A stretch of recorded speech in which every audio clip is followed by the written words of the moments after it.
¿Me das, por favor? Está muy bien, doctor.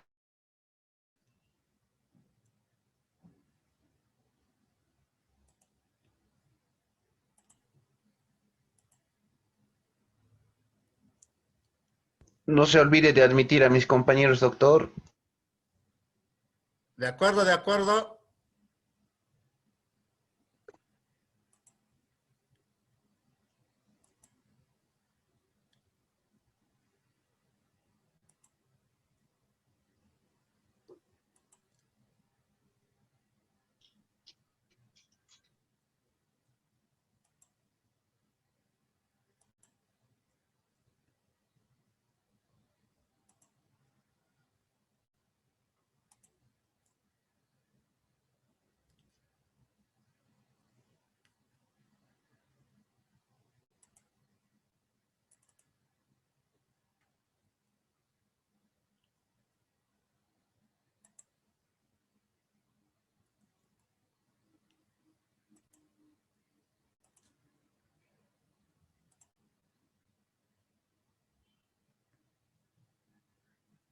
Compañeras y compañeros, buen día. Lisette, Hilda, ¿dónde hemos quedado?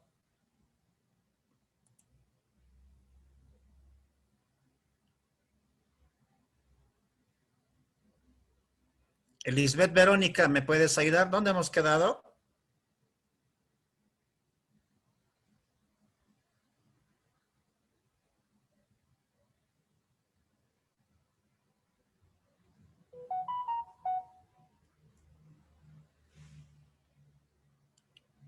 Hola, Lisbeth, Verónica.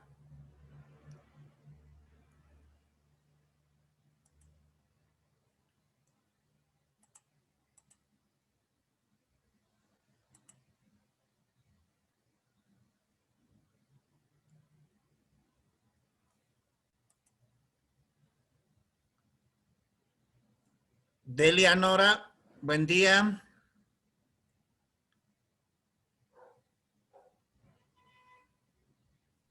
Buenos días, doctor.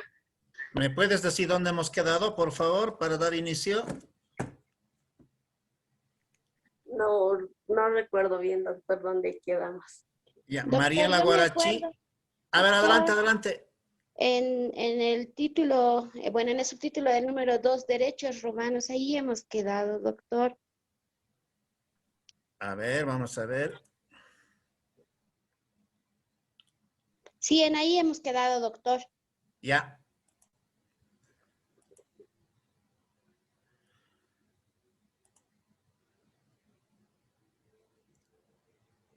Volvemos a la lectura que me va a ir hoy día.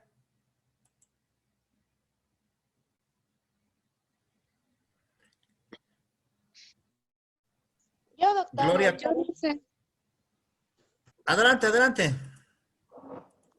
doctor, yo o mi otra compañera. Adelante, tú hazlo, tú hazlo. Ya, el 2, ¿verdad, doctor? O desde el principio, Uno, ¿cuándo uno, se uno. inicia? Vamos a recordar. Desde el... A ver, ¿cuándo se inicia el proceso de codificación del derecho civil? A partir de la segunda mitad del siglo XVIII, los códigos se apoderaron en prácticamente todos los países del continente europeo, unificando la ley en cada nación. Se escribieron además en su propio idioma y no en el latín como era la tradición. Ya, habíamos mencionado ahí que el idioma oficial en ese entonces en el mundo era el latín. ¿Por qué el latín? Porque ese era el medio de comunicación que han establecido los romanos desde el 753 y durante todo ese proceso de conquista que han tenido por la mayoría de los territorios de Europa, han impuesto su idioma, sus costumbres y su religión. Pese a la caída del Imperio Romano de Occidente, todavía se mantenía a nivel mundial el idioma oficial, el latín. De eso habíamos comentado, ¿no? Hasta el 1453, cuando se produce la toma de Constantinopla por los turcos otomanos, continúa vigente, el idioma oficial es el latín, el medio de comunicación. Bueno, a veces es bueno tener un idioma de comunicación, ¿no? Un mundial, obviamente, para podernos comunicar y ejercer ese comercio. Pasa lo mismo también para los abogados. Hoy en día, por ejemplo, el idioma oficial por el cual nos comunicamos con el resto del mundo es el inglés.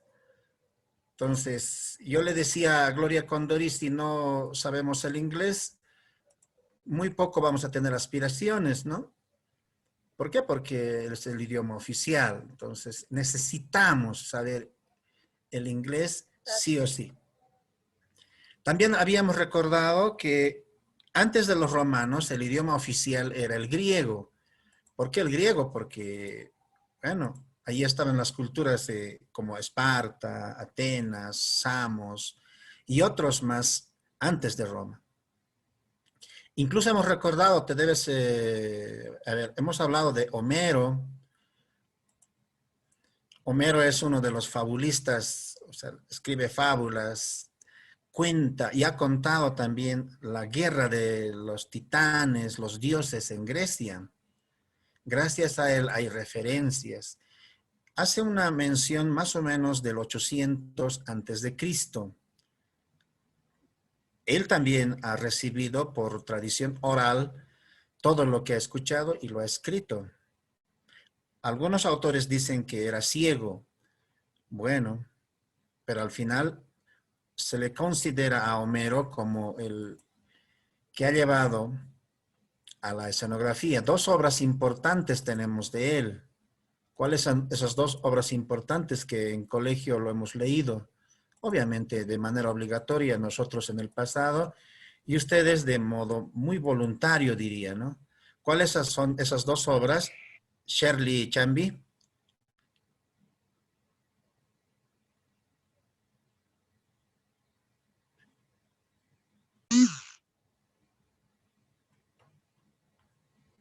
Se ha ido Shirley. Diana, ¿cuáles son esas dos obras importantísimas que han aportado los griegos a la humanidad, en las cuales se puede advertir la pelea de los dioses, ¿no?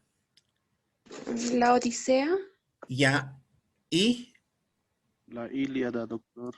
muy bien. Esas son las dos obras que hemos leído en colegio. Nosotros en el pasado, el que les habla de forma obligatoria, y ustedes tenían que haberlos leído de forma voluntaria, porque no vamos a decir que no les obligan a leer, ¿no?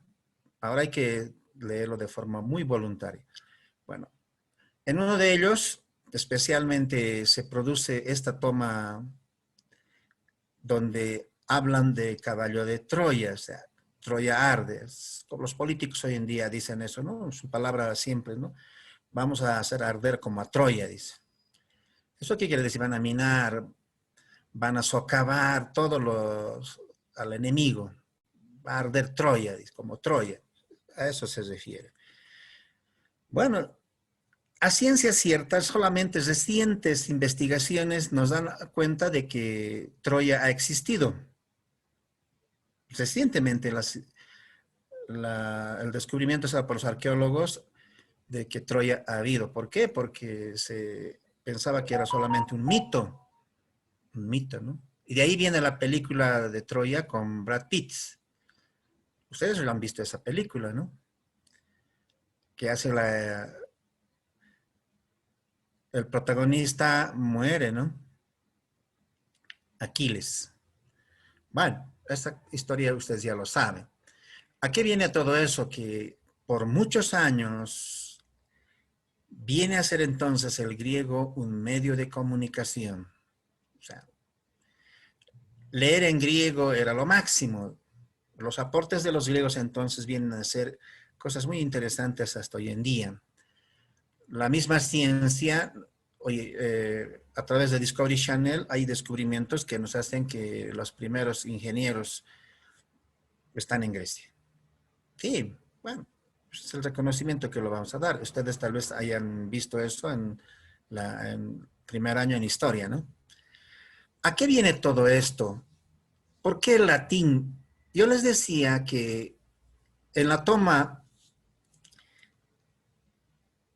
del Imperio Romano de Occidente empieza la humanidad por la invasión de los bárbaros y, vamos a decir, por la toma pacífica de los cristianos, entramos a una especie de oscuridad. Ya no hay investigación científica solo en el lado de el Imperio Romano de Occidente y los pueblos que los conocemos como bárbaros. Eso es lo raro. Porque en el Imperio Romano de Oriente todavía hay esa cultura hecha por los árabes. Bueno, los árabes han continuado, ¿no? Las investigaciones. Les decía ahí también, el otro día hemos hablado del álgebra. Este libro que nosotros, los viejos, voy a decir, lo hemos utilizado en colegio, el álgebra. Tal vez alguno de ustedes lo ha utilizado todavía, el álgebra. Pero después ya ha entrado en desuso, ¿no? Porque por este problema de la educación en nuestro país. Vamos a preguntarle a Melanie Gabriela, ¿con qué libro has aprendido matemáticas? Cuando estabas en cuarto, quinto y sexto de secundaria. Melanie.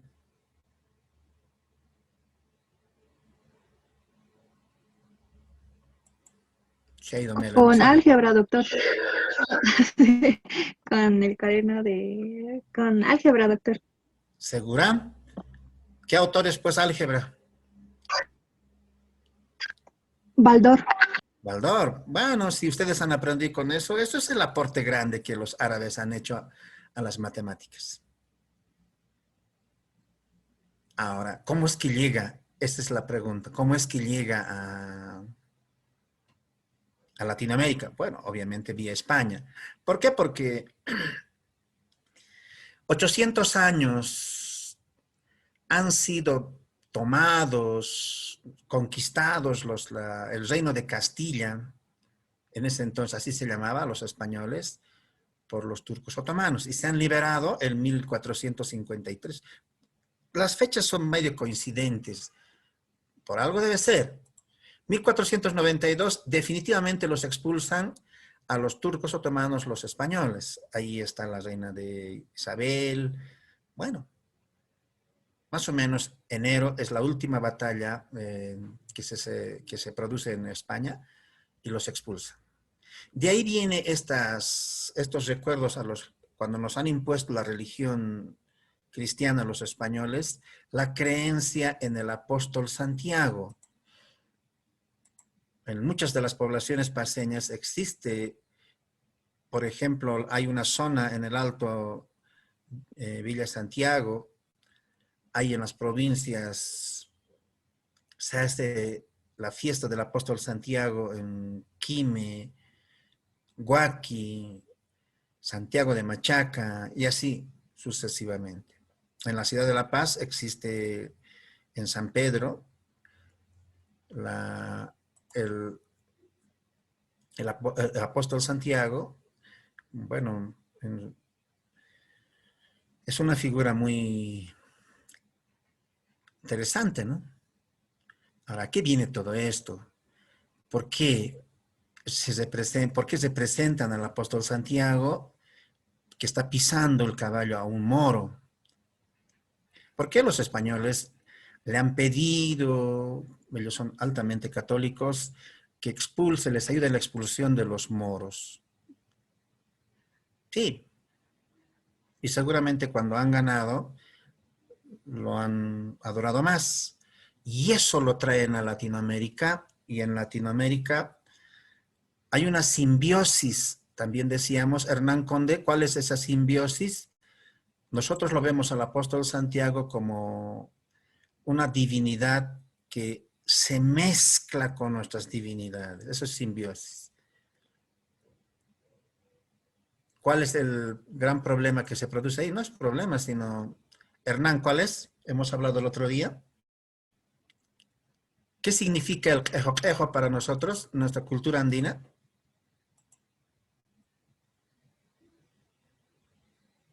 El rayo, doctor. Sí. Esa es la simbiosis.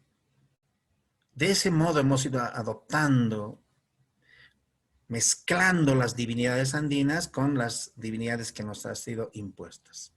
Entonces, de ese modo es que en la conquista española, las misas, hasta muy entrada la República, seguían celebrándose en latín. Ese era el idioma por el cual se comunicaban. Entonces, para un fraile, cura, sacerdote, era importante aprender el latín. Cuando se rompe con esta comunicación, cuando se rompe con la iglesia, esto de ya no celebrar las misas en latín. Bueno, ahí está en Alemania, el primero que se ha revelado se llama Martín Lutero. Él celebra por primera vez en la historia de la humanidad la misa en el idioma en el que ha nacido en su territorio, en su país, Alemania. De ahí se va a ir irradiando que las misas se celebren, bueno, en todas las colonias españolas en el idioma que tenemos. Hoy en día, inclusive hay misas que se celebran en Aymara, ¿no? Ese es el avance, digamos, de rebelión contra esa imposición de la Iglesia Católica. Sí, no todo es malo de la Iglesia. Habíamos comentado la última, ahora recuerdo, que hay una orden religiosa dentro del catolicismo que ha marcado un hecho muy importante para todos los latinoamericanos, es este problema de la teología de la liberación. ¿Has escuchado alguna vez hablar de la teología de la liberación, Magdalena?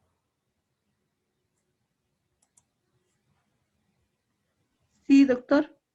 Más o menos, ¿cómo? ¿En qué sentido has escuchado? No lo escuché muy bien, doctor. Por favor, discúlpeme, ¿me podría repetir? ¿Has escuchado hablar alguna vez de la teología de la liberación?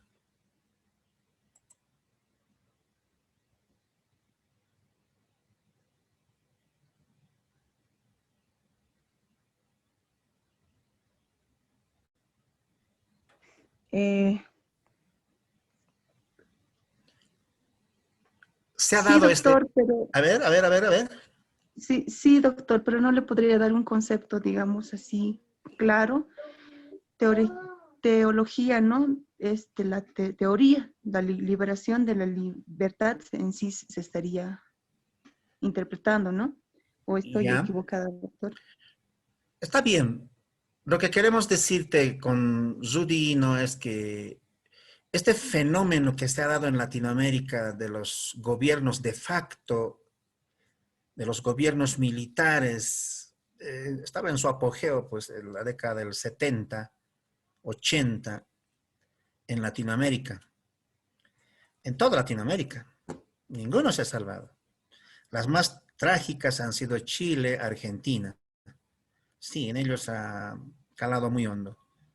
En Bolivia ha ocurrido algo raro, ¿no? El que ha dado el golpe militar después se habilita en una elección y llega por la vía democrática. Pasa eso también a veces, porque el pueblo olvida, pues, olvida fácilmente los hechos trágicos. Entonces, ese ha sido, como decimos nosotros, el cambio rarísimo que va en los políticos, ¿no? Entonces, como esta imposición, tú sabes que cuando hay este fenómeno de los gobiernos de facto, la gente acude una forma de encontrar consuelo, una forma de encontrar una paz espiritual hacia la iglesia. ¿Por qué? Porque hay muchos desaparecidos, perseguidos políticos, están los centros de confinamiento. Esos centros de confinamiento hay muchos. Te debes acordar uno al ingreso de Achocalla. A ver, alguien puede... Isidro, ¿cómo es este centro de confinamiento que está al ingreso a Achocalla? Cerquita Exitos. Isidro.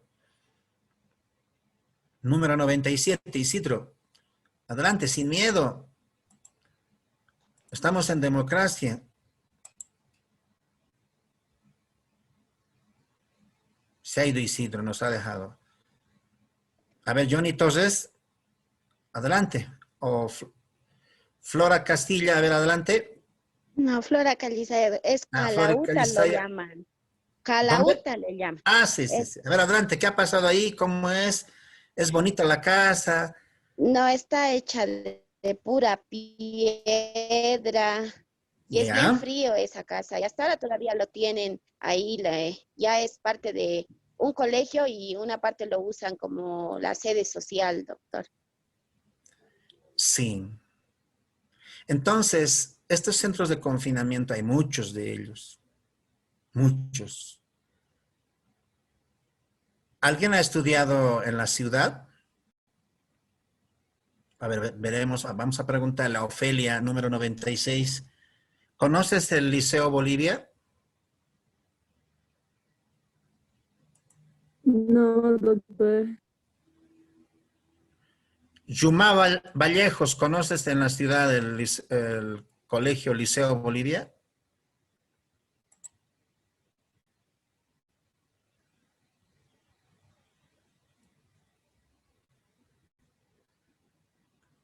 Se ha ido Yumá Vallejos. Laura Catherine, sé que me estás oyendo y viendo. ¿Conoces el Liceo? ¿Has escuchado por lo menos ese nombre?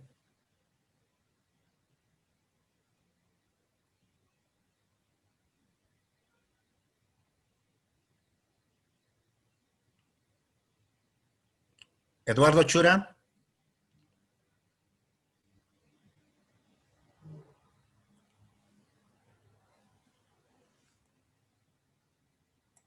Eduardo Chura ya nos ha dejado, debe estar haciendo algo.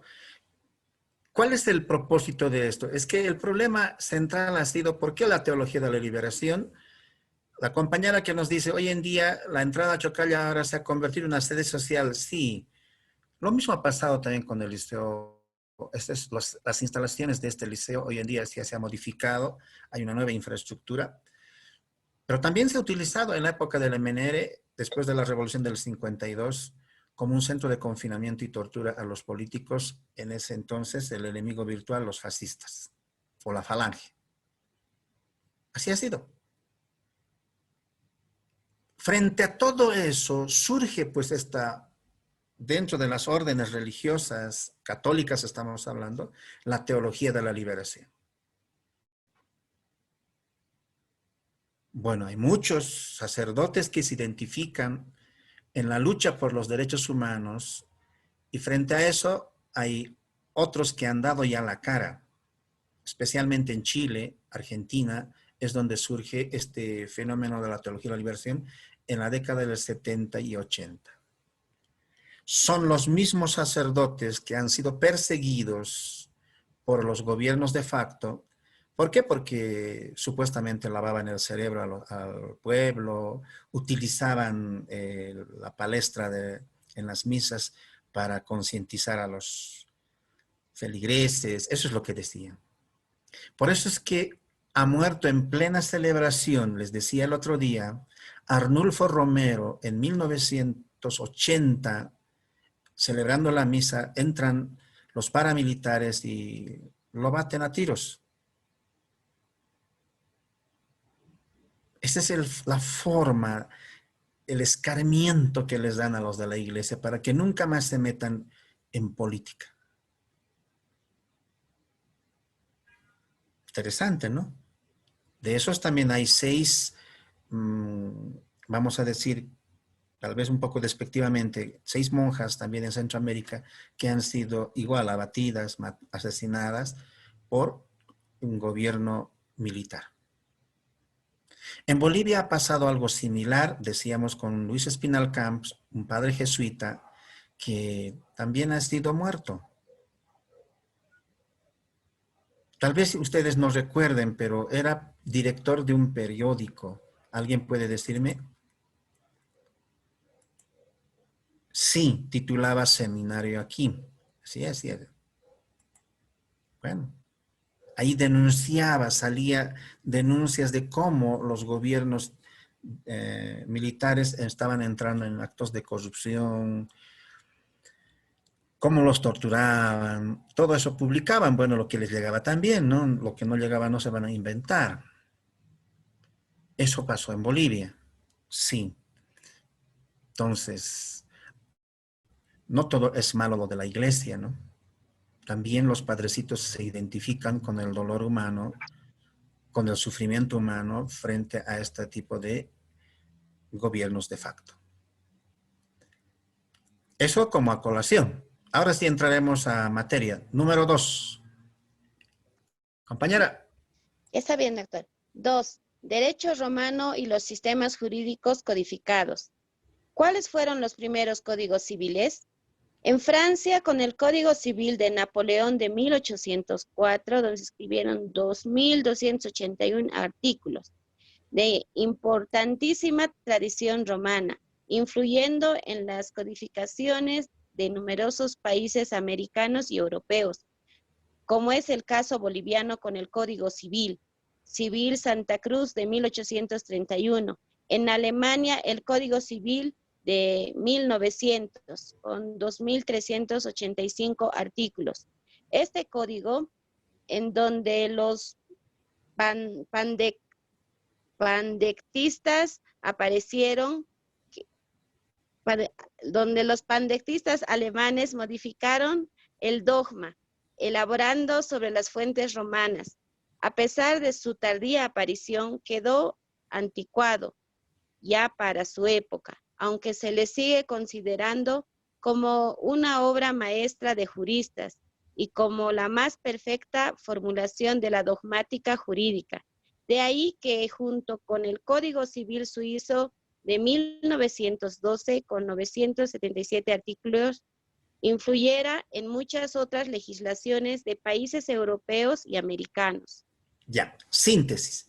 ¿Qué nos está diciendo? Nos está diciendo cuáles han sido los primeros códigos civiles después del Corpus Juris Civilis del año 565.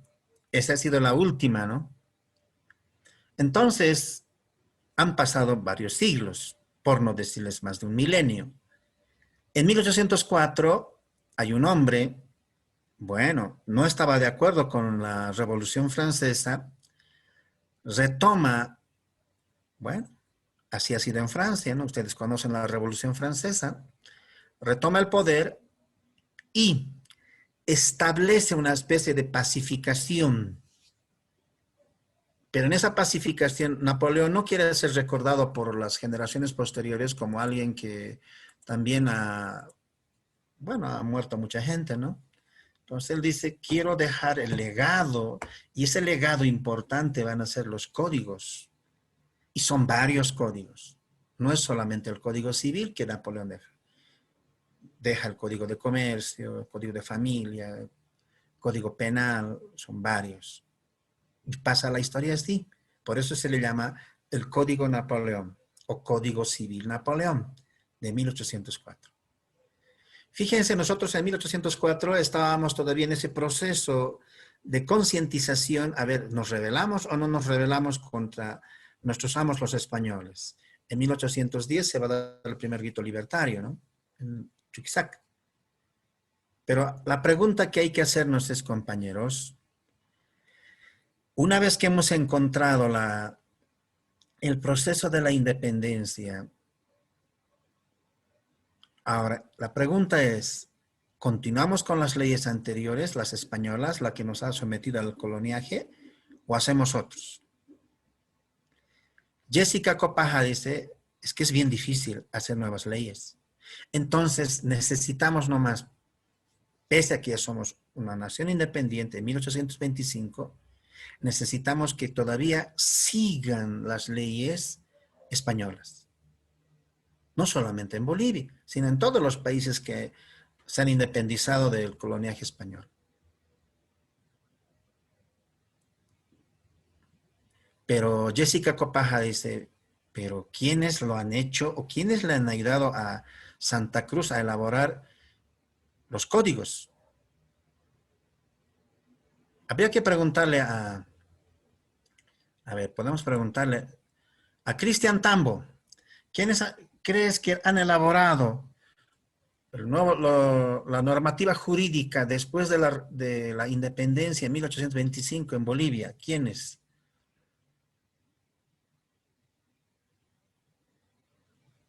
Cristian.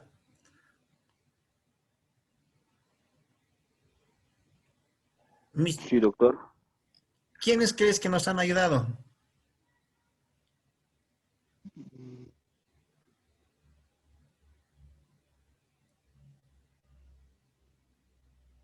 Michelle Mendoza, le daremos a Cristian. Michelle, ¿quiénes crees que nos han ayudado?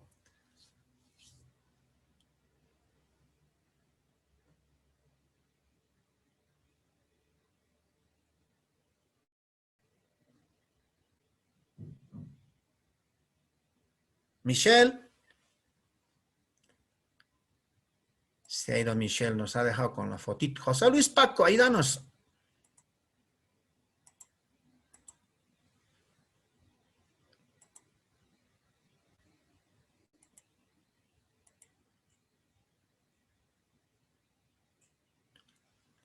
Es la Universidad San Francisco Javier, la más antigua, a cargo de los jesuitas. Por lo menos vamos a decir que es la universidad más contestataria al sistema.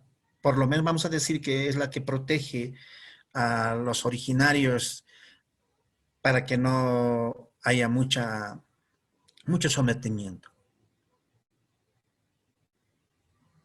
Pero si le preguntamos a Lisbeth Verónica, ¿y quiénes estudiaban en la San Francisco Xavier?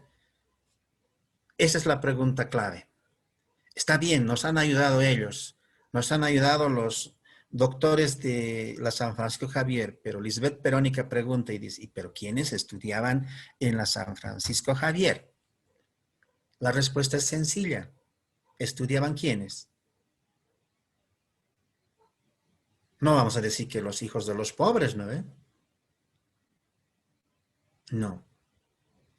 Entonces había que estructurar normas jurídicas que respondan a la clase élite. Por eso es que los campesinos no han sido tomados en cuenta ni siquiera en el proceso de la independencia y ni siquiera en la estructura misma de la nueva república. Ellos no han participado. El claro ejemplo es que Olañeta, ese es el cerebro. Si alguno de ustedes tiene la oportunidad de leerlo, está en 2 tomos. ¿Cómo realmente ha repercutido Olañeta en los nuevos designios de la Bolivia que estaban haciendo, ¿no? Él era el rey detrás de el poder. Nunca ha sido presidente. Sí, pero él hacía los designios. Él ha sido el artífice del armado de los nuevos códigos. Bien. La pregunta que tendríamos que hacernos es si, cómo estaba estructurado el Tribunal Supremo en ese entonces. ¿Habrán cambiado con la revolución? No. No.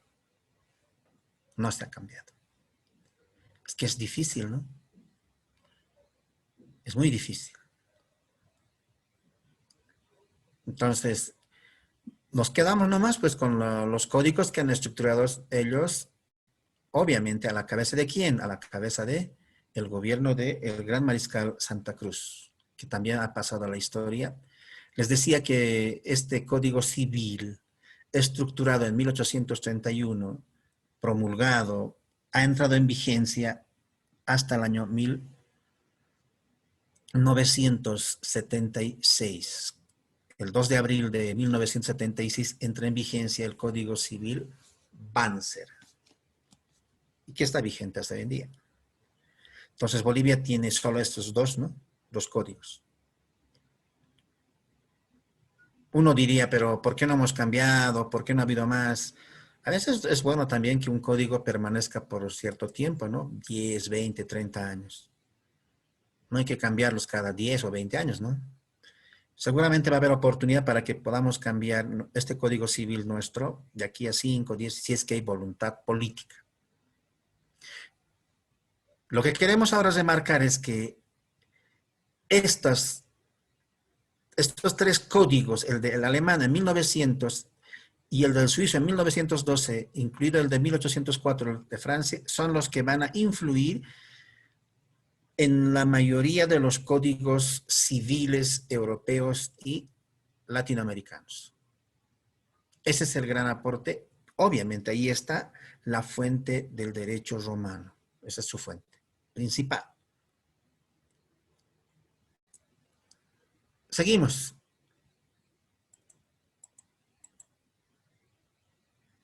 Compañera. Está bien, doctor. 3. Sistemas jurídicos contemporáneos. ¿Cómo se constituyeron los sistemas jurídicos contemporáneos? El sistema jurídico supone el conjunto de normas jurídicas objetivas que están en vigor en determinado lugar y época, integrando las diversas fuentes jurídicas, como las leyes, las costumbres, la jurisprudencia de los tribunales y la doctrina, que rigen en los diversos países del mundo, y los mecanismos de creación, modificación, interpretación y aplicación. Cada país tiene su propio sistema jurídico y su peculiar manera de considerar el derecho, sus fuentes y los componentes significativos en su creación, interpretación y aplicación. Bien.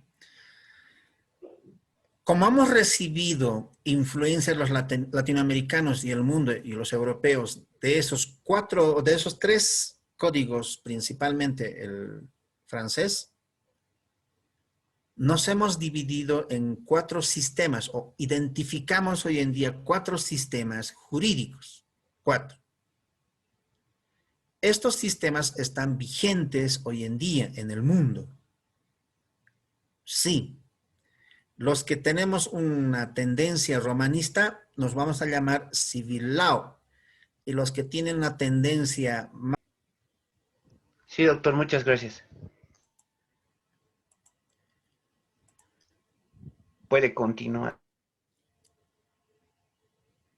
Ya, hemos hablado que la base, el fundamento y la fuente de los nuevos códigos son el código francés de 1804, el Código Civil de 1900 y el Código Civil suizo de 1912. También hemos señalado que hay 4 sistemas. El primero lo hemos visto, está señalado como la familia del derecho continental o neorromanista, que en inglés se llama Civil Law. Este sistema es la que está vigente en la mayoría de los países latinoamericanos. Su base, su fuente principal es la ley. La ley. Vamos a ver la diferencia con el 2. La familia del derecho anglosajón, que en inglés llama common law. Estas son las dos, estos son los 2 sistemas más grandes que están regulando los sistemas jurídicos en el mundo. El civil law y el common law. El common law tiene su fuente, su base, la jurisprudencia, donde se lo aplica en Estados Unidos, Australia y Canadá. Obviamente en sus colonias. ¿Estas colonias cuáles son?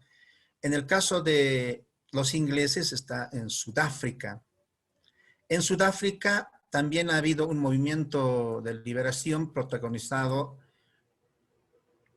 por uno de los que ha estado en prisión por más de 30 años. ¿Quién es este que estaba por más de 30 años?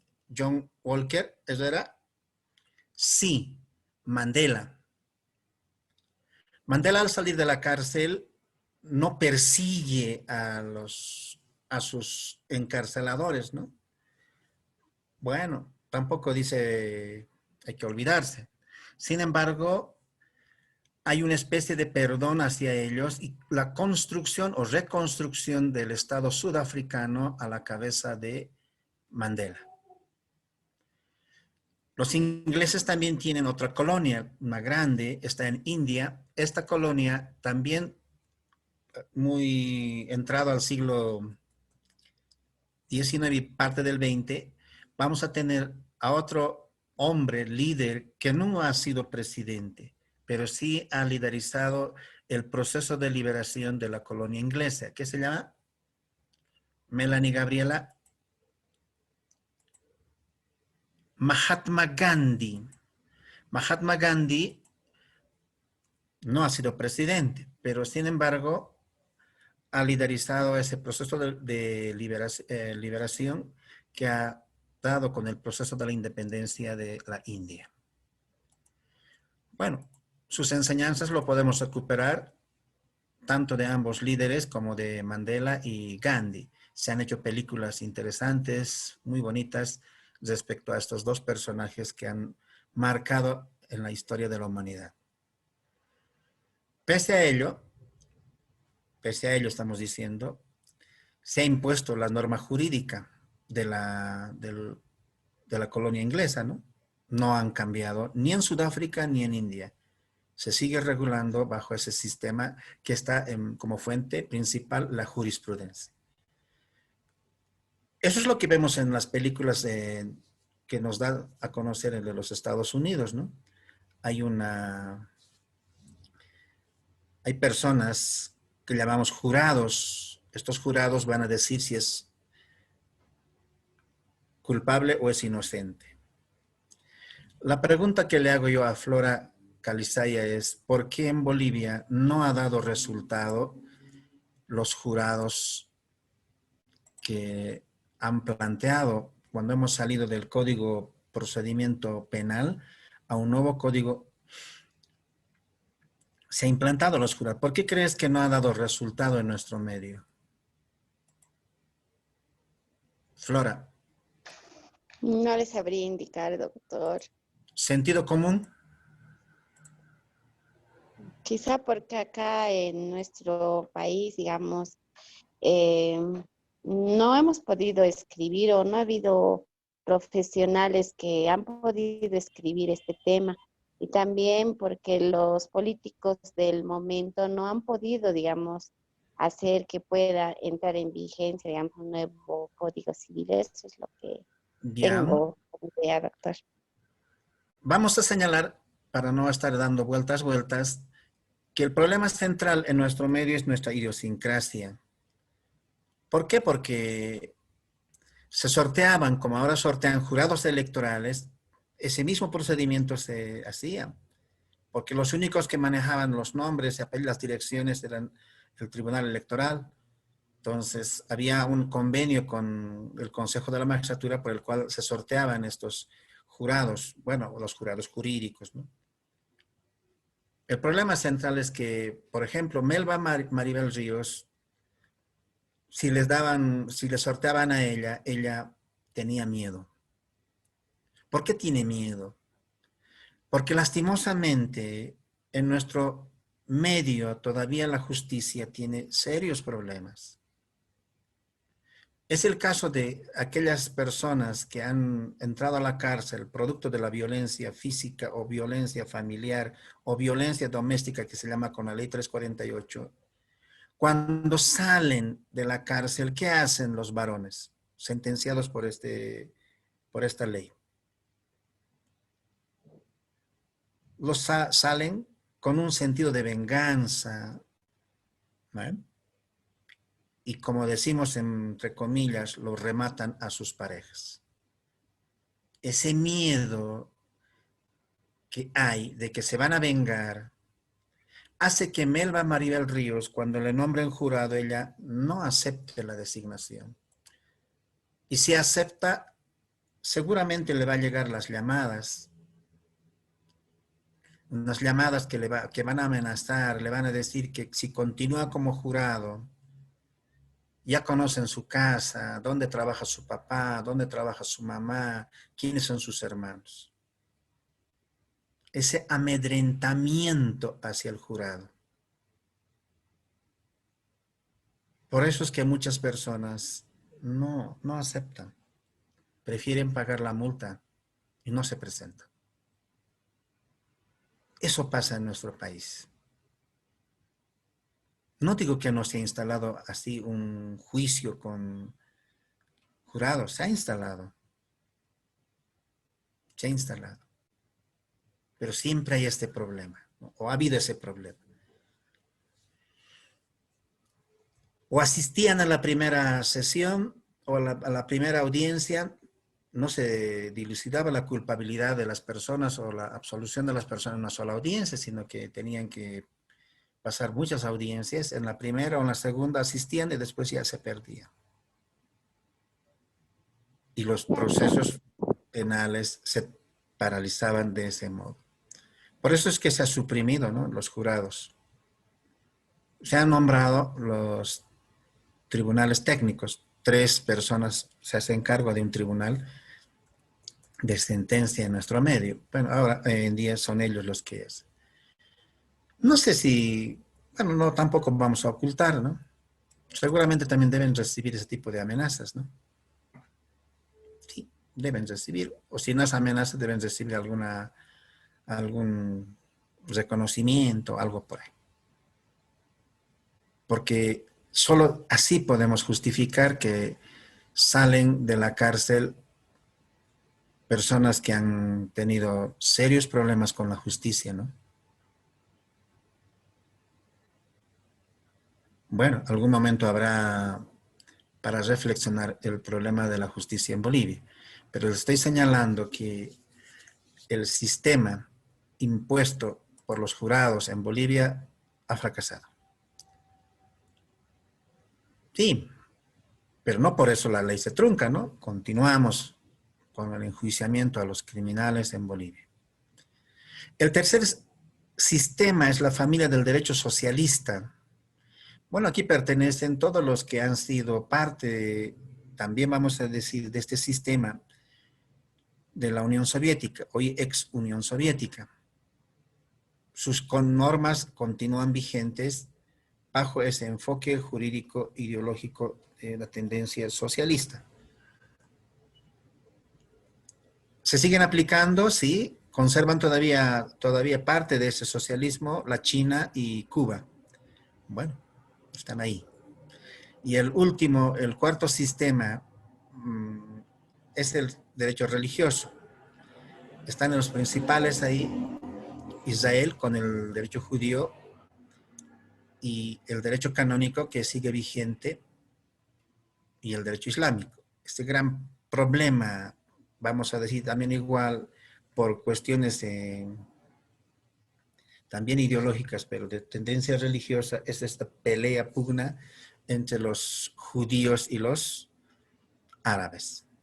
Bueno, ha desembocado una guerra en la década del 70. Hoy en día sigue el gran problema, ¿no? Entre los judíos y los árabes. Seguimos. Compañera, que me estabas ayudando. Sí, doctor. Adelante. Ya. Cuarto, concepto y contenido del derecho civil. ¿Qué es el derecho civil?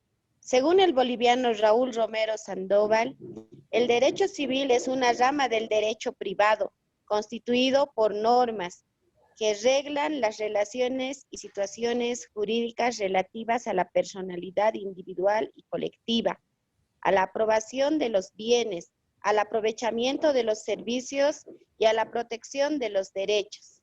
Bien. ¿Continúo, doctor? A ver, el que sigue. Según el español Federico Arnau Moya, el derecho civil es el derecho privado general que regula la personalidad y las relaciones más comunes de la convivencia humana. Está bien. Aquí vamos a recordar entonces que el derecho privado o el derecho civil, decíamos, con fines didácticos, es el conjunto de reglas y principios que regulan las relaciones de los particulares entre sí. Ahí no interviene el Estado. ¿Por qué no interviene? Porque en un contrato, en un acto jurídico, en una relación jurídica entre partes, donde Yamil le presta dinero a Delia Choque, entonces eso es entre partes, no entra ahí el Estado, para nada. Ese acuerdo entre partes es ley entre ambos.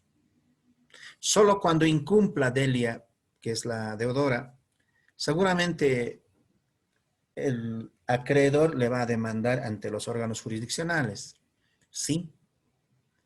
Desde ese momento, entonces, ha de protegerle al acreedor en desmedro del deudor. En cambio, el derecho público decíamos que era el conjunto de reglas y principios que regulan las relaciones de los particulares con el Estado, con el poder público. Distinto. Ahí sí interviene el Estado. Esa es la diferencia en términos didácticos. Sí, estas definiciones que nos están dando, Raúl Romero ha sido un docente antiguo de la universidad, de la UNSA. Sus estudiantes hoy en día están como docentes. Uno de ellos, el que ha estado como proyectista del Código Civil durante la gestión de Evo Morales, es el doctor Villarruel. Y varios, doctor Miranda, varios hay, de esas generaciones. Obviamente ya son mayores, y de estos, sus alumnos, hay otros también que son sus alumnos, y así sucesivamente, ¿no? Puede ser que ustedes, o algunos de ustedes, se pueda especializar en la materia civil y pueda ser también parte de esa comisión que va a modificar el Código Civil. Nada está dicho. Bien. Compañera. Ya, doctor. ¿Cuáles son los contenidos del derecho civil? 1. Derecho de la personalidad. Estudia el comienzo de la responsabilidad, los sujetos de derechos, fin de la personalidad, el registro civil, capacidad e incapacidad, identidad e identificación, nombre, domicilio, residencia y habitación, derechos de la personalidad, ausencia y fallecimiento presunto, personas colectivas o jurídicas. Bien, cuando decimos cuáles son los contenidos del derecho civil, tenemos que recordar Delia Choque, que hemos dicho en Roma, que estudiaba dentro del corpus juris civilis las institutas, estudiaba las instituciones. ¿Cuáles eran esas instituciones en Roma? Eran personas, derechos reales, obligaciones, contratos y sucesiones. 5 instituciones grandes. Ahora lo que está leyendo su compañera es eso. Cada institución, ¿qué es lo que estudia dentro? Derechos de la personalidad, ¿qué estudian? El registro civil, estudia la capacidad e incapacidad de las personas, la identificación, el nombre, el domicilio, todos ellos. Vamos a nosotros verlos tema por tema. Pareciera que fuera el nombre. Sí, pero ¿qué vamos a hacer del nombre? Compañeros, solamente estudiar la figura jurídica del nombre trae realmente efectos jurídicos que nos van a interesar porque cuando estemos ejerciendo el derecho, con la abogacía, vamos a ganar dinero de eso. ¿Por qué? Porque se nos va a presentar el cambio de nombre o el apellido. Se nos va a presentar figuras jurídicas que lo vamos a llevar a los estrados judiciales como la impugnación de filiación. ¿Qué es una impugnación de filiación? Es cuando alguien le impone un apellido. Es que hay personas, hay parejas donde la madre soltera tiene su hijo y el padre se enamora de esa chicoca y dice, lo voy a reconocer, y al final andan mal. Entonces hay que hacer una impugnación de filiación. A veces no se lo da siempre en el transcurso de un año. Puede ser cuando ya sea mayor, el hijo le reclame a la madre y dice, pero ¿por qué mis hermanos son chocos y yo soy medio moreno? ¿Qué ha pasado? ¿Ven? ¿Y cómo se da este proceso de la impugnación de la filiación? Vamos a tener que llegar inclusive a través del IDIF a la prueba del ADN. ¿Sí? ¿Pero quién lo va a hacer eso? Nosotros los abogados lo vamos a hacer. Este problema del domicilio también tiene sus connotaciones para efectos de notificación. La norma dice que si no es habido, si no se le encuentra al demandado en ese domicilio, la ley le faculta dos vías.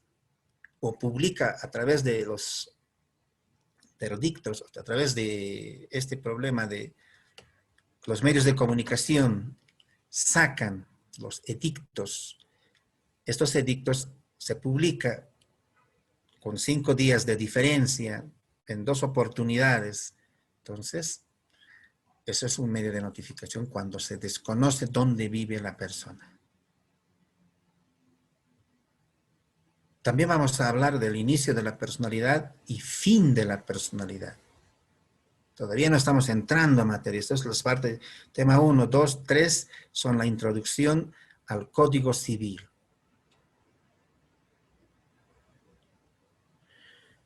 Bien. 2. Adelante, compañera. Derechos reales.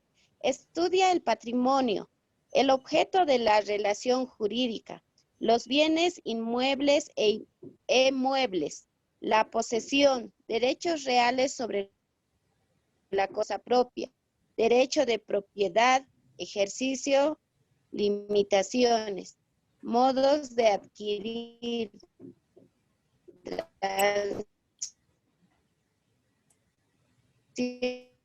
de la propiedad, la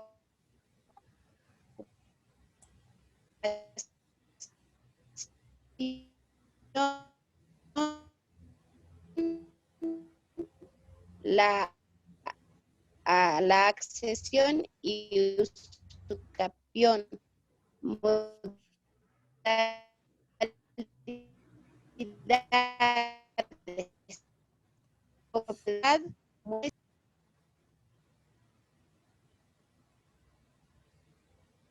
Bien, se nos ha perdido el audio de la compañera, pero le vamos a ayudar.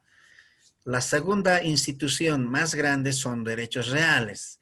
Derechos reales lo vamos a dividir, Mariela Guarachi, en 2. Derechos reales sobre la cosa propia. ¿Qué es cosa propia? Es lo que nosotros lo tenemos. ¿Pero qué tenemos?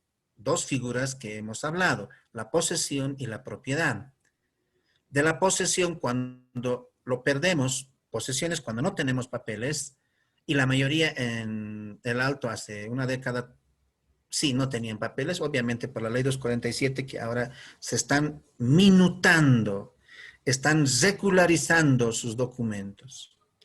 Pero hay todavía mucha gente en Cochabamba, parte de Oruro, que están avasallando, vamos a decir, inclusive terrenos fiscales, terrenos municipales. ¿Por qué? Porque quieren vivir, no tienen dónde vivir. Cuestan mucho los terrenos. Nadie va a comprar, entonces.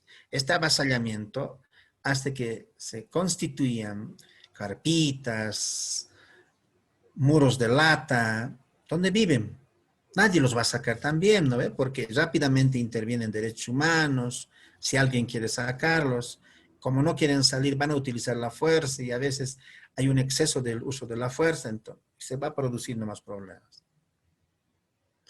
Estos derechos reales sobre la cosa propia, el Código Civil nos dice que hay varias formas de adquirir si somos poseedores, de canalizar la documentación. Y si somos propietarios también hay varias formas, y en uno de los casos de adquirir la posesión, este es la usucapio. Muy famoso. La copropiedad, sí. Copropiedades cuando están registrados en derechos reales, marido y mujer, son copropietarios, 50% de derechos y acciones. El que nos interesa hoy en día es esta figura jurídica llamada de la propiedad horizontal. ¿Qué es la propiedad horizontal? Es en un edificio. En un piso hay a veces hasta 3, 5 departamentos. Cada departamento tiene su derecho propietario. Esa es la propiedad horizontal. Lo puede registrar en derechos reales su derecho propietario. Solo su departamento. Eso no había en Roma, ¿no? La propiedad horizontal. Esto es una figura muy reciente. Hay también derechos de autor. Bueno, hay alguien que siempre va a crear hay un descubrimiento o escribe algún libro, derechos de autor. Todos ellos deben de registrarse. Si tenemos nosotros una empresa que hemos creado, lo vamos a registrar en Fundaempresa, ¿sí?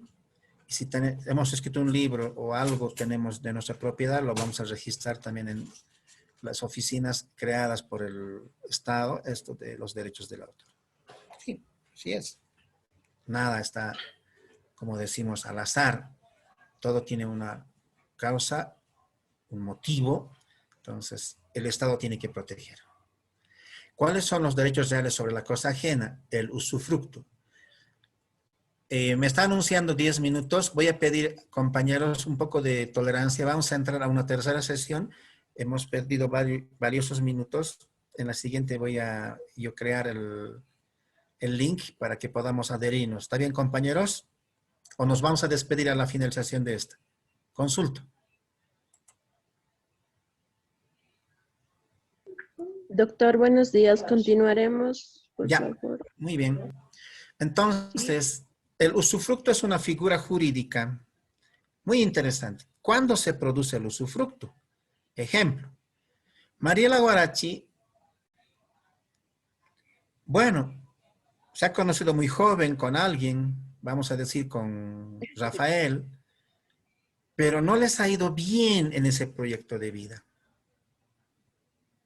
Rafael se va, Mariela se queda, pero con un hijo. Pero han comprado un terreno, han construido una casita a medias aguas, ¿sí? El problema ahora es, una vez que se produzca esta desvinculación jurídica llamada divorcio, ¿con quién se queda el bien inmueble? Lo real es que debe de quedarse 50-50. Pero Mariela no le quiere dar el gusto. No le quiere dar el gusto. Entonces registra como anticipo de legítima, se llama, en derechos reales, pese a que su hijo o su hija es menor de edad, ella va a beneficiarse con todos los beneficios, bondades de alquiler o antiques que se pueda dar hasta el día de su muerte. ¿Se puede hacer esto? Sí. ¿Se hace en la vida real? Sí, señor, se hace. Esa es una forma de proteger. Ahora, ¿Rafael se opondrá a eso? No sé, habría que preguntarle. A ver, podemos hacer una pregunta a Eduardo Chura. Eduardo, ¿tú la pelearías si estuvieras en el caso de Rafael por el 50% del bien ganancial? ¿O al ver que tu hija es ahora la nueva propietaria con anticipo de legítima y en una de las cláusulas dice usufructo? Eduardo. No, doctor. ¿Por qué? ¿No te ha costado acaso sacrificio, dinero? ¿Has llevado madera, fierro, calaminas? Ahora a nombre de tu hija ha pasado. ¿No la vas a pelear? No, doctor. Si fueras abogada Jessica Copaja de nuestro compañero, ¿qué le dirías? Jessica Copaja, ¿que la pelee o que la deje así nomás?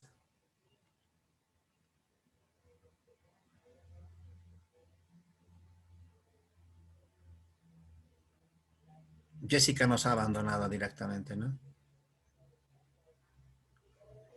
Doctor, Lisbeth, perdón, sí, adelante, adelante. ¿puedo opinar?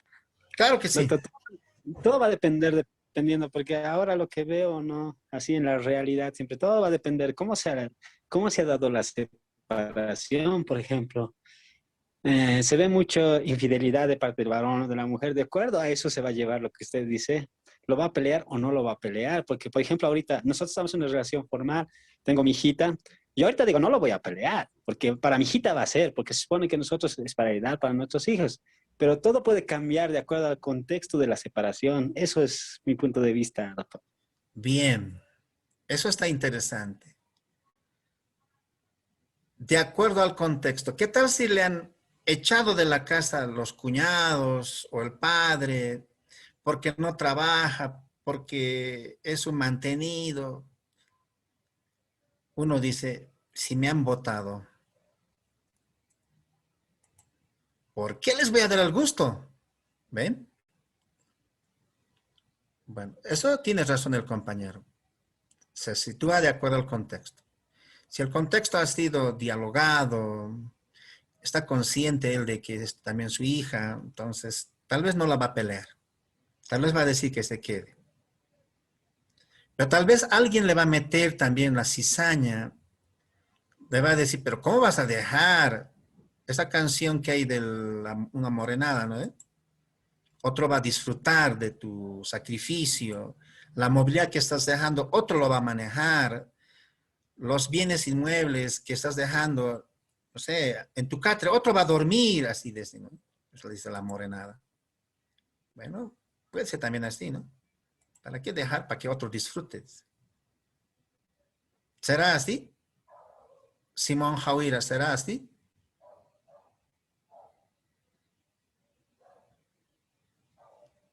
Simón.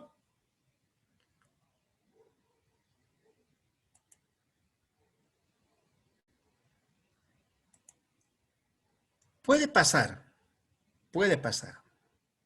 Entonces lo dejaremos como su compañero dice, de acuerdo al contexto. Hay contextos en los que sí se puede dar, que la va a pelear, y hay contextos en los cuales decimos que no se va a dar porque el padre es consciente, se pone la mano al pecho y dice, se va a quedar para mí, para mi hija o para mi hijito.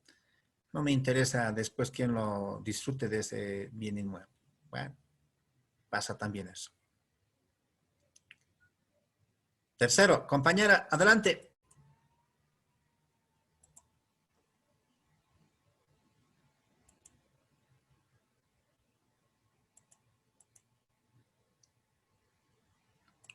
Se ha ido la compañera que me estaba ayudando. No, doctor, estoy acá. Adelante, adelante. Ya. 3.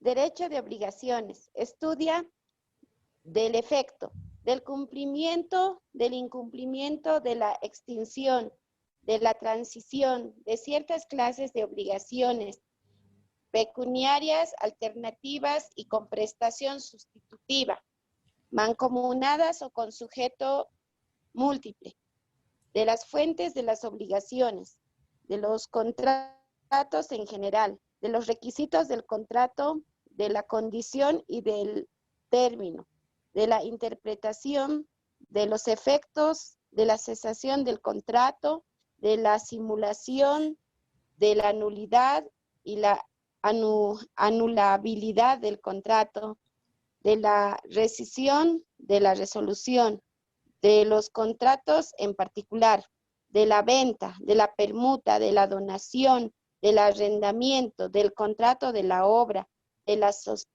sociedades, del mandato, del depósito y el secuestro, del contrato de albergue, del préstamo, de ciertos contratos aleatorios, de la fianza, de las transacciones, de las obligaciones por promesa unilateral, del enriquecimiento ilegítimo, del pago de lo indebido, de la gestión de los negocios, de los hechos lícitos.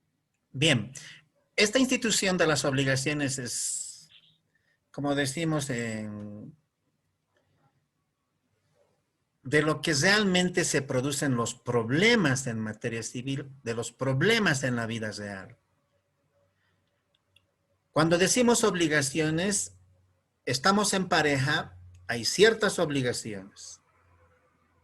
Hay que llevar el sustento diario, tanto por el varón como por la mujer. Y cuando ya no hay, cuando te retiran de tu fuente laboral, se producen los problemas. Pero por ayudarte, Helio, Josafat, tu pareja dice, yo voy a trabajar. A veces la mujer tiene mayores posibilidades de tener mayores ingresos, pero Elio Josafat de repente dice, pero creo que estás bien, dice, estás ganando bien. Yo me dedicaré entonces a la cocina, a lavar, a educar a los niños, a llevarlos a la escuela. Se dan estos fenómenos. Pero, ¿qué le dirá la familia, el entorno, el barrio a Elio Josafat? Es que ese es el gran lío, ¿no? ¿Qué crees que te van a decir Elio Josafat? Buenas tardes, Lick. Tal vez que soy un mantenido, que no sé hacer nada, que la mujer me pega, así literal. Pocholo te van a decir. Sí, Decíamos que las obligaciones nos van a permitir tener serios problemas ante el incumplimiento de los mismos. Estos problemas se van a dar a diario, a diario. ¿Por qué hay peleas en la familia, en el hogar o en los contratos en las empresas? Porque una de las partes no cumple. Por eso hay. En un contrato de préstamo, Melba Ríos presta $20,000. Diana Gabriela jura que va a pagar, demuestra que tiene solvencia económica, pasa un año, está bien, está pagando, pero de repente ya no puede cumplir. Pese a que el interés era el 3% mensual, eso es lo legal. No al 5% ni al 10% mensual, eso es ilegal. Cuando no hay establecido, ¿qué cosa no hay establecido? El interés de un préstamo, la ley dice, se supone que es el 6% anual. Más o menos saldría al 0.4.5 mensual. Eso dice la ley. Pero en este caso se han prestado al 3%, $20,000 y el primer año estaba pagando, el segundo ya no puede. Si ha incumplido su obligación de dar los intereses sagradamente, se produce el problema.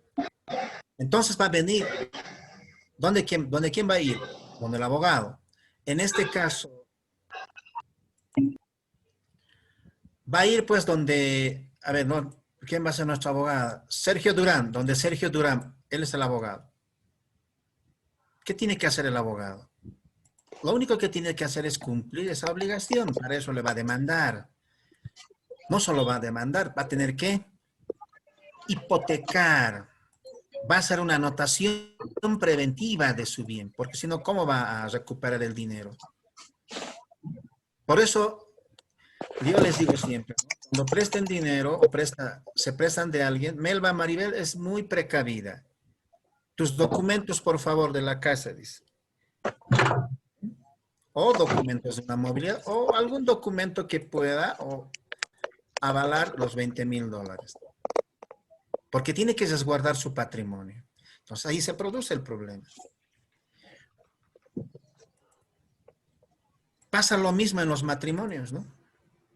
Alguien incumple, o una de las partes incumple una obligación y se viene esta ruptura del proyecto de vida y viene el divorcio. Basurero, bien. Yo estoy en pijama. Ya. Michelle, tú, ¿por qué hay pues apremio en asistencia familiar? Porque una de las partes incumple el pago de la asistencia familiar. No da a tiempo. Tal vez no trabaje o no quiera o simplemente es un capricho, ¿no? Por eso hay problemas, por eso hay litigios. O también hay litigios, ¿por qué? Porque su papá ha dejado una casa y los hermanos mayores, ellos se han beneficiado y los menores no, entonces empieza el problema también ahí. Plantean la nulidad de pueden ser de la herencia o de la escritura pública, plantean. O alguien como Elio Josafat ve un terreno que está baldío años, y él es presidente de la zona y dice, ¿para qué aquí es antro de delincuentes? ¿Quién es el dueño? No sabe. notifican por parlantes de el dueño, ¿verdad? De quién es, no hay. Entonces, Elio Josafat dice, compañeros, que pase a la zona para sede social. ¿Puedes hacer eso? Claro que puede, pero no debe. No debe. ¿Por qué? Porque se va a ganar un juicio, ¿no? Seguramente el propietario es alguien. Sé que afecta a la zona porque ahí se reúnen chicos o chicas de mal vivir, ahí consumen tal vez hasta drogas, pasa así. Pero Josafat no puede decir, pues a título de que es presidente de la zona, que sea sede social, lo marca con pintura, hasta lo pueden amurallar, pueden hacer su sede social. Yo le pregunto al abogado Sergio, ¿podemos recuperar, pese a que ya se ha instalado ahí la zona, están funcionando sus oficinas de la zona, ¿podemos recuperar ese bien inmueble, ese terreno baldío? ¿Podemos, abogado Sergio? Sergio, número 42, Sergio Durán. Nos ha dejado Sergio Durán, no está.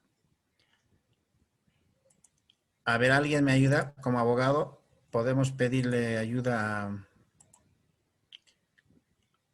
Nadia Limachi. ¿Estás ahí? Sí, doctor. Vamos a... De repente alguien le dice, siempre es la que tiene su tiendita, le avisa a tu cliente que es la propietaria. Te cuento que en tu terreno se han entrado Josafat con todos los vecinos, han challado, han tomado, ahora han hecho un muro de contención, se han hecho sus oficinas. ¿Qué hacemos? ¿Puedes recuperar o no? Yo creo que si es ilegal, yo creo que sí se puede recuperar. ¿Y qué hacemos con Josafat? ¿Nos enfrentamos con los vecinos? Sí, tienes que estar segura de ti misma. Sí, nos vamos a enfrentar. Vamos a recuperar. Por eso, compañeros, les digo, si alguno de ustedes tiene papá, mamá, primo, prima, que está como presidente de zona y hace este tipo de cosas, se va a meter en serios problemas.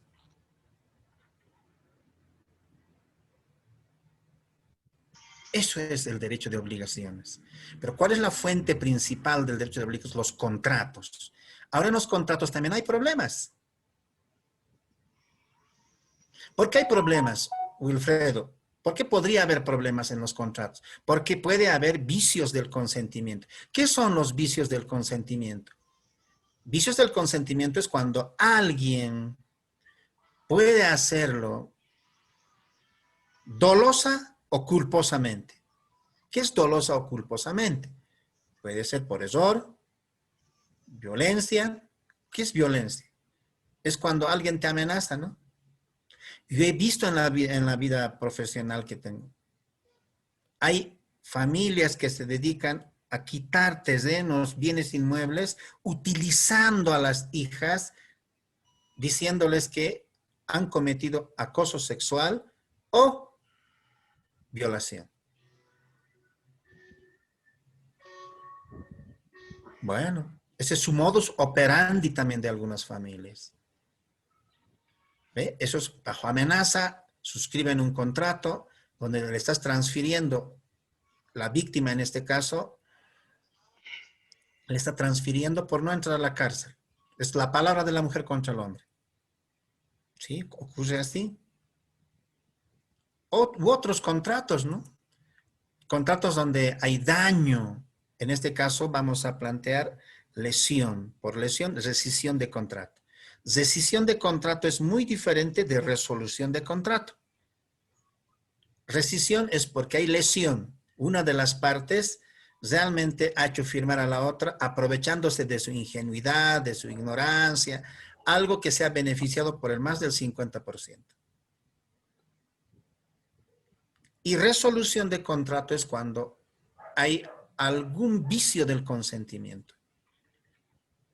Eso nada más es. En un arrendamiento, en un contrato de arrendamiento, Juan Carlos ha arrendado por 2 años, pero al año, de repente el cuarto o la habitación que ha alquilado, hay mucha música, mucho fuman, o mucho gasta el agua, no sé, tantas cosas que puede hacer. Dice, ya no quiero que vivas. ¿Será suficiente? Ya quiero que te vayas. Ya no me pagues el resto de los alquileres.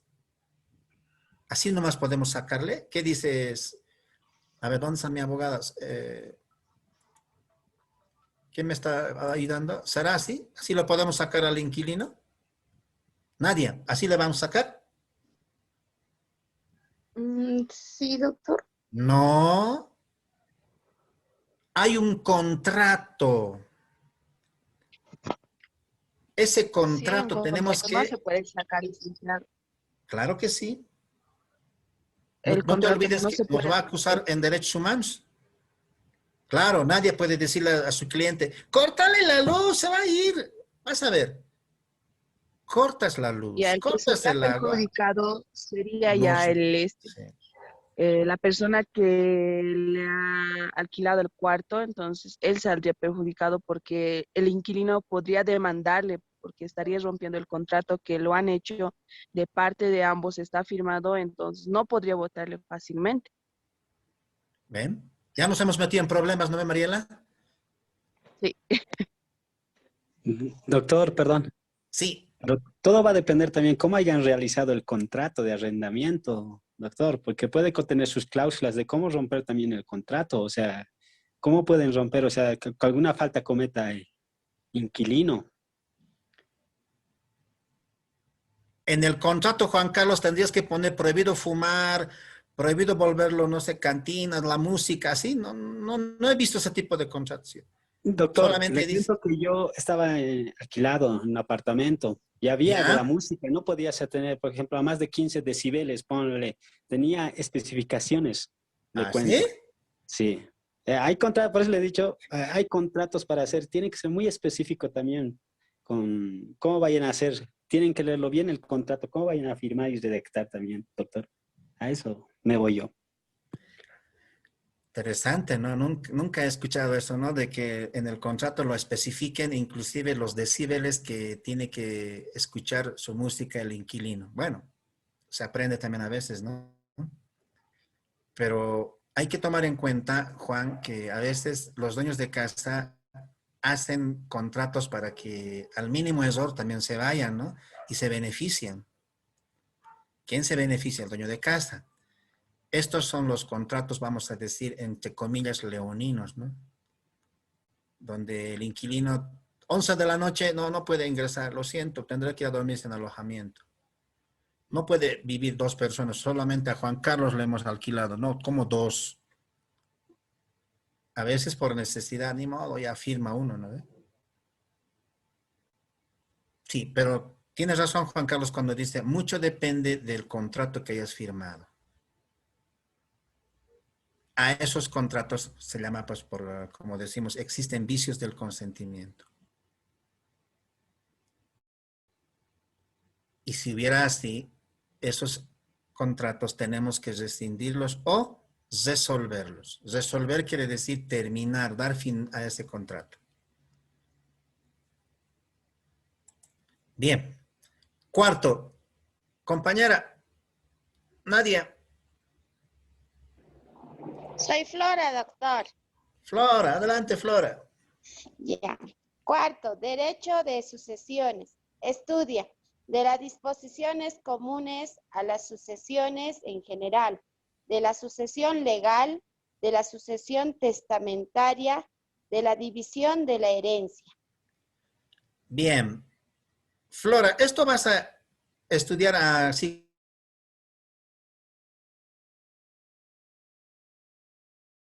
¿no? Cuando muere alguien, en nuestro medio, muy pocos estilamos morir agarrado al testamento, ¿no? Sí, puede haber. Ahora, el testamento no siempre tiene que ser así. En un papelito puedes dictar a alguien, a vecinos, a otros familiares, primos, primas, decir, la casa de Irpavi estoy dejando a mi hijo mayor, la casa de El Alto estoy dejando a mi hija que le sigue, la casa de Urubó en Santa Cruz dejando menor, así. En un papel dejas. Esas cosas en nuestro medio se conocen como sucesión testamentaria. Lo correcto debería decir que debe estar registrado ante notario de fe pública, pero no siempre es así. ¿Qué pasa en este caso si ese documento único, saben los 3 hijos que se ha escrito, su papá ha dejado así?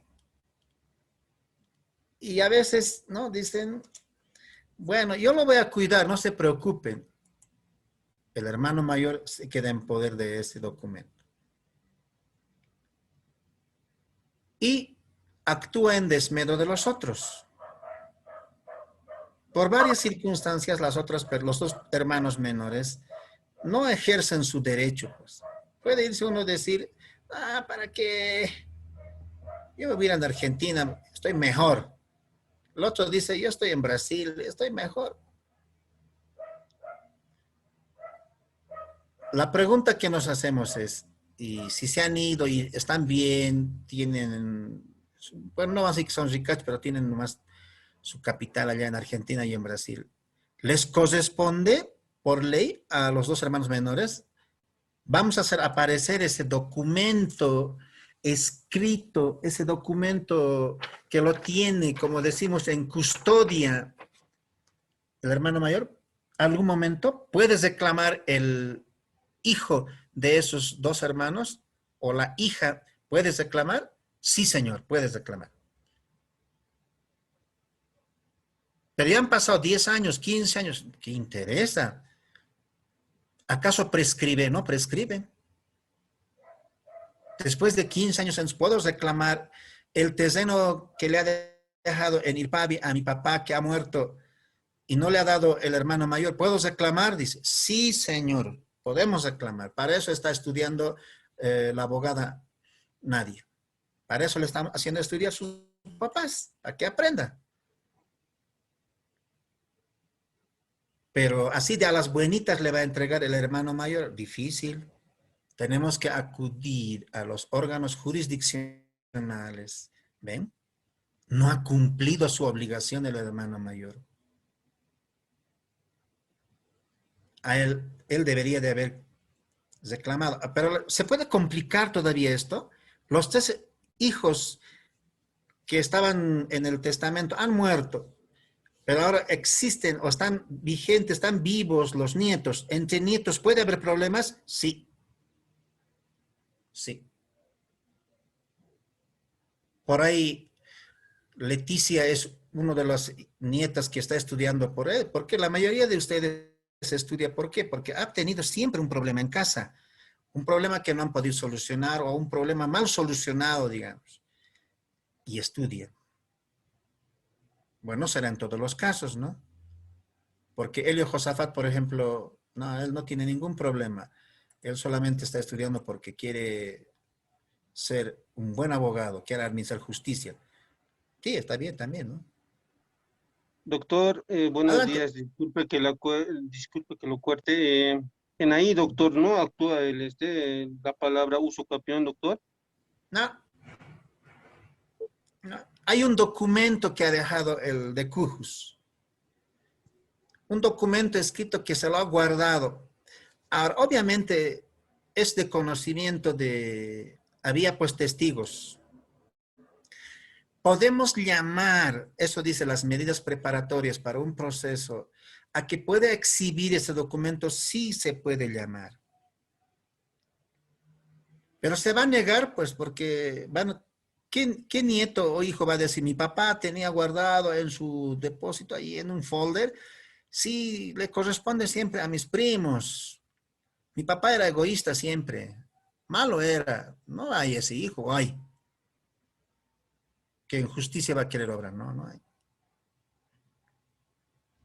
Tenemos que hacer aparecer ese documento. Claro, si no aparece, hay testigos. A esos testigos se les va a llamar. Vamos a llamarle para que haya un careo. ¿Ven cómo se complica la situación? Tal vez el nieto del tercer hijo que estaba en Argentina diga, Ya, ¿para qué me voy a hacer tanto lío también? Ni modo, ya. Eso sí, su decisión final, pues si no quiere hacer problemas, pero hay siempre en la familia algún hijo que va a decir, no, ¿por qué le voy a dar el gusto? Dice. En esto no hay la usucapio. Hay que recuperar. Si aparece ese documento, o el testigo, o una de las testigos dice, sí, evidentemente, cuando ha muerto el abuelo, ha dejado ese documento y le ha dado en poder, en manos de Facundo, el hermano mayor. Facundo lo ha ocultado maliciosamente. Y los hijos saben que existe ese documento y no quieren hacer aparecer o no quieren mostrar. ¿Está bien? Ahora puede decirme, Iber, pero si le pagamos a los testigos de ese entonces que están vivos todavía, le damos unos cuantos billetes y ya, en ese caso sí. Ya no hay, las pruebas han desaparecido. Pero ¿habrá gente así tan maliciosa? Yo creo que sí. En este mundo hay de todo. Por eso los juzgados, miren, en el Alto tenemos ¿cuántos juzgados en materia civil? 12 juzgados. En la ciudad de La Paz están bordeando por los 17 juzgados. Uno dice, ¿pero tanto? Sí, compañeros, y todavía tienen harta carga procesal esos jueces en materia civil. Es que hay muchos problemas.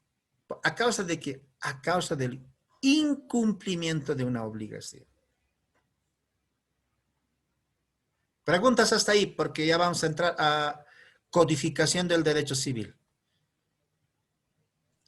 Doctor, muy buenos días. Adelante. Doctor, mi consulta es la siguiente. Doctor, hace como unos 20 años atrás mi madre vivía con su tía.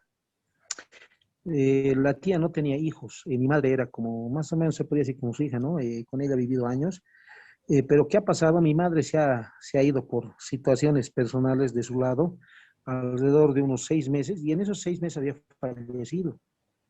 La casa está ubicada en la Buenos Aires y resulta que los inquilinos que estaban, cuando mi madre ha vuelto, lo habían votado, le habían dicho, no, tu madre ya la hemos enterrado a tu tía, entonces vos no, ¿por qué no has venido? No has estado y listo, ya, se van a agarrar a la casa. Mi madre, como era esa época, todavía no, estaba joven, todo, y no lo ha tomado tanta importancia y lo ha dejado así, ¿no? Y se ha ido a Cochabamba ella. Y, doctor, mi pregunta es, ¿aún podría ella reclamar de alguna manera? Porque su tía no tenía a nadie, solamente a mi madre. A ver, la pregunta es que nos tenemos que hacer como futuros abogados es, ¿prescribe la acción? No prescribe. Pueden pasar 10, 20 años, sí. Si en este caso, encuentras un documento donde esté registrado en derechos reales a nombre de tu tía, ¿estás escuchando, no ven? Sí, doctor, sí, Ya.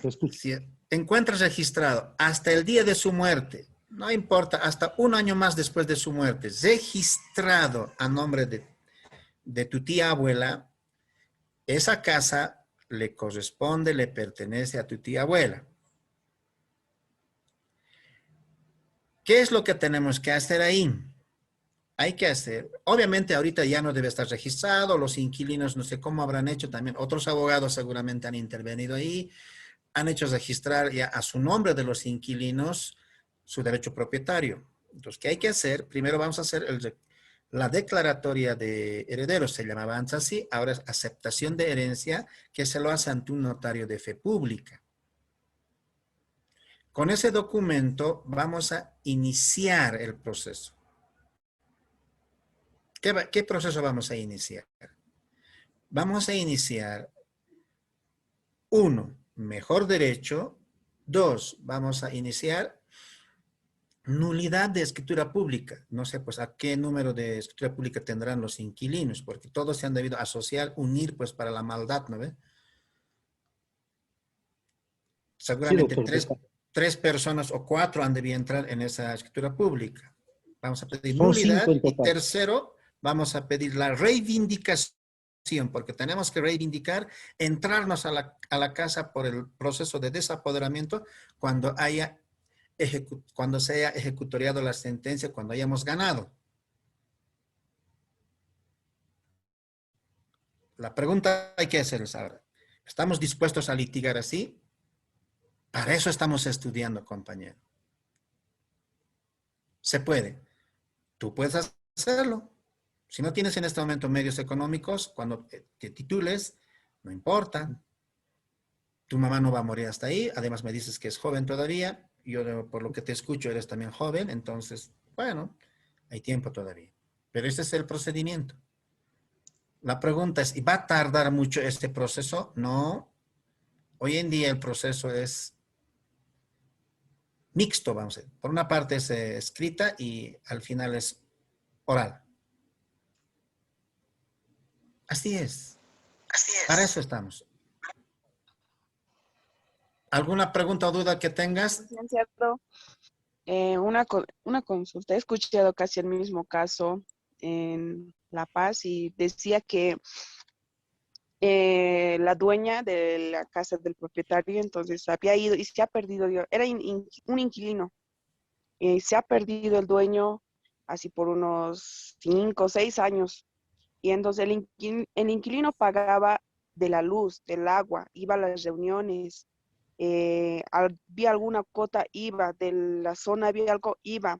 Y entonces a lo cual ha conseguido un abogado donde el cual han hecho unos papeleos donde el terreno podía pertenecerle a él. ¿Por qué? Porque pagaba de la luz, del agua, todo iba a su nombre, las cuotas, las reuniones, y junto con los vecinos más, como han visto que él todo, o sea, que él todo pagaba, entonces se ha adueñado ya del lugar. ¿Eso cómo es? Esa es mi pregunta, licenciado. Ya. Es similar al otro, ¿no? Cuando dices, estaba de inquilino. Sí, lastimosamente en nuestra idiosincrasia a veces los inquilinos, no, cuando viene alguien como inquilino, no hacemos ese contrato. Ya. Digamos que no hay el contrato. La ley también dice que si no hay, es un contrato verbal, dice, sí, un contrato verbal. Pero pagaba, sí, pagaba. Hay que verificar. ¿Qué cosa hay que verificar? ¿Hasta cuándo lo ha hecho figurar el inquilino que pagaba de la luz a nombre del verdadero dueño? ¿Hasta cuándo ha pagado del agua, del gas? Seguramente debe ser hasta el primero, segundo, tercer año después de que ha desaparecido. Tú dices son 5 o 6 años que ha desaparecido el dueño. Sí, a veces hay dueños así que se van, ¿no? Se van porque tienen algún problema, una necesidad, a otro país, o a veces también definitivamente mueren, ¿no? Si en este caso vive el dueño, si ves que vive, puedes recuperarse. ¿Por qué? Porque vamos a pedir igual el mismo procedimiento, la nulidad de la escritura pública. Sé que algunos abogados nos prestamos a ese tipo de trabajos medio sucios. Sí, nos prestamos. Y va a haber también en el curso, así hay gente que se va a especializar, ¿no? En ese tipo de trabajos. Entonces, ¿se puede anular la escritura pública que el inquilino se ha convertido en dueño de casa? Sí. Pero ahí hay un problema. En la nulidad, si la ganamos, entonces el inquilino va a decir, pero yo iba pues a las marchas, a la guerra del gas, ¿no? A las acciones comunales. Puede demandarnos por la vía laboral. Bueno, eso es otra cosa. Puede decir que era cuidador. Ese momento cuando dice era cuidador, la cosa puede cambiar la figura. Miren cómo en un proceso podemos atacar con otros procesos nosotros. Si dice que era cuidador, entonces hay que reconocerle, pues. Que hay que reconocerle, no sé, de 5, 10 años como cuidador, seguramente será portero, luego va a decir que era sereno. Puede plantearnos esa situación laboral. A perder la casa, tenemos que reconocerle pues, todo eso. Bueno, si no dice ese extremo, entonces era inquilino y como es que él se ha adjudicado la casa. En la zona siempre hay un presidente, un expresidente de la zona que puede certificar de que hace 5 años, sí evidentemente, o hace 10 años, sí evidentemente, don Jacobo Gutiérrez era el dueño verdadero. Lo conoce, pero también desconoce dónde esté en ese momento, porque se ha perdido desde el 2015. No sabemos. Puede ser que su hijo ahora venga a reclamar y decir que se ha muerto don Jacobo Gutiérrez. Usted lo ha conocido a mi padre. Usted sabe que era el verdadero dueño. El inquilino se lo ha agarrado a la casa. Sí, conozco a tu padre. También sé que es fundador de la zona. Todas estas cosas también, gracias a acciones de comunales que tu papá salía, siempre también hemos hecho. Pero este inquilino, sabe Dios qué habrá hecho. Seguramente los nuevos presidentes de zona le van a certificar también ese extremo al inquilino. Bueno, o sea, ahí empieza el litigio. ¿Pero a quién corresponde? Pues preguntaremos a Iber, quien ha registrado en derechos reales el primer registro del derecho propietario, ese es el verdadero dueño. Ahora, el otro registro, ¿cómo lo habrá hecho? En eso vamos a averiguar, pues, si están comprometidos por el notario, funcionarios de derechos reales, pena por ellos, ¿no? Vamos a iniciarles proceso penal a ellos. ¿Por qué delito? Ya estamos en materia penal ahí. Por uso de instrumento falsificado, ¿no? Puede ser que se haya falsificado. ¿Sí? Porque de cómo van a hacer aparecer, a no ser que el inquilino haya, pero la ley dice que un inquilino no puede hacer usucapión. No puede. La ley dice, el Código Civil es claro en eso. Entonces, ¿cómo han hecho? Han tenido que truchear, ¿no? Algo han debido hacer. Y si lo han hecho vía usucapión, ni modo. Pues ya ahí lo han matado el proceso. Pero esta sería la respuesta que te puedo dar. ¿Otras preguntas, compañeros?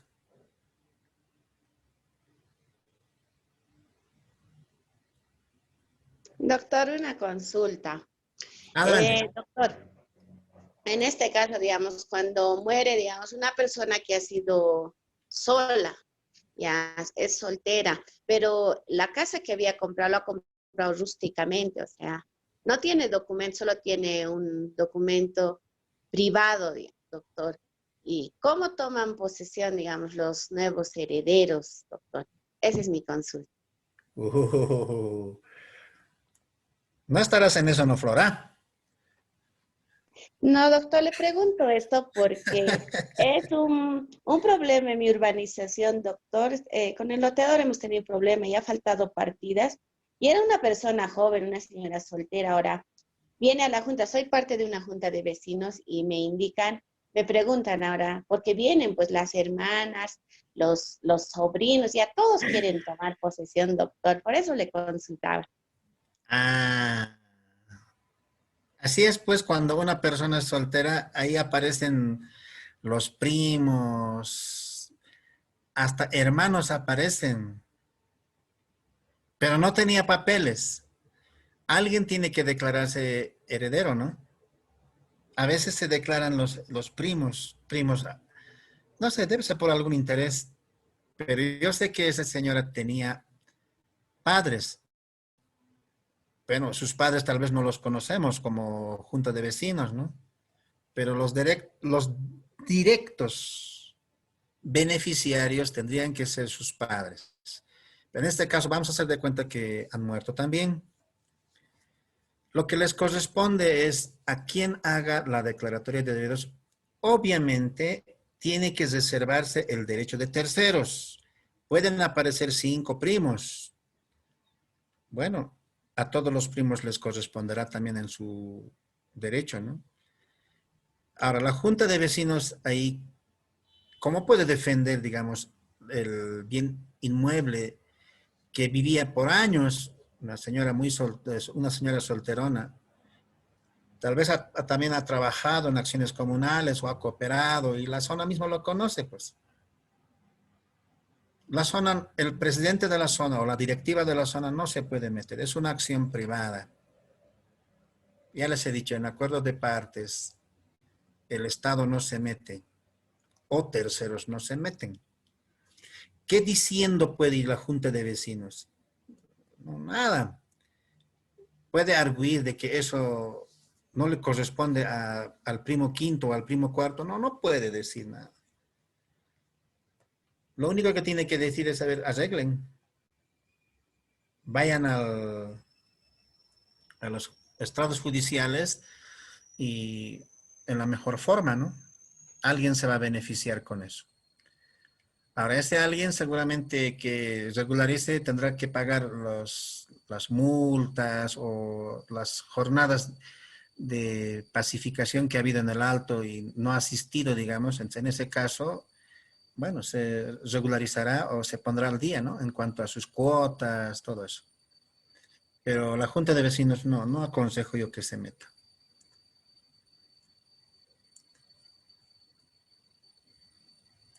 Flora, ¿no estás de acuerdo con la Está bien, respuesta? doctor. Gracias. Sí.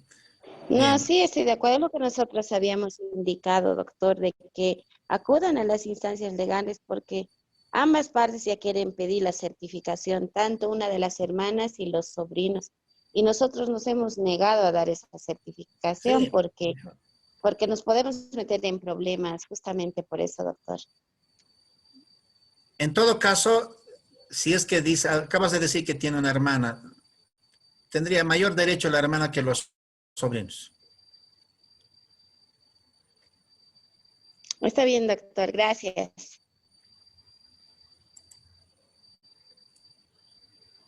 Ronaldo López, ¿no hay preguntas?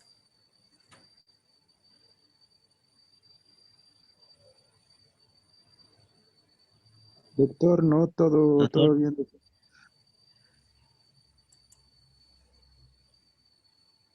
¿Alguien quería preguntar? Bien. Me estaba ayudando, Flora, me estabas ayudando, ¿verdad? Aprovecharemos estos 2 minutos más. ¿Quién me estaba ayudando con la lectura?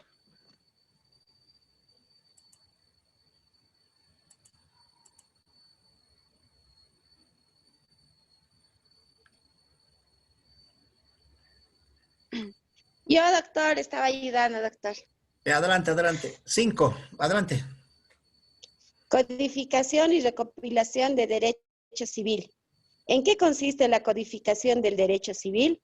La codificación es un fenómeno constante de la evolución jurídica que consiste en la reunión orgánica de todas las normas vigentes de un país en un cuerpo único. Al respecto, Roberto de Ruggiero señala varias son las causas que dan lugar a ello.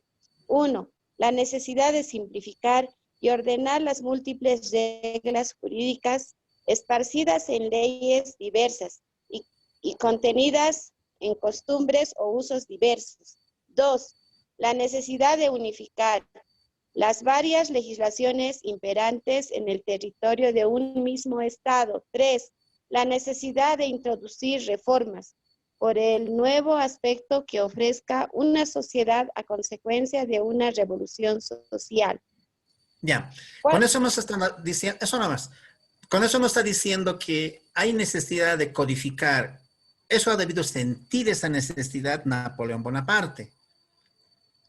Tantas leyes que hay que unificar, dice, sí, vamos a unificar. Pero no solo unificar, vamos a simplificar. Es como cuando me dicen a mí, tiene que dosificar su tema. Muy latoso es, me dice. Bueno, ya voy a dosificar entonces, ¿no? Del mismo modo pasa también en la codificación.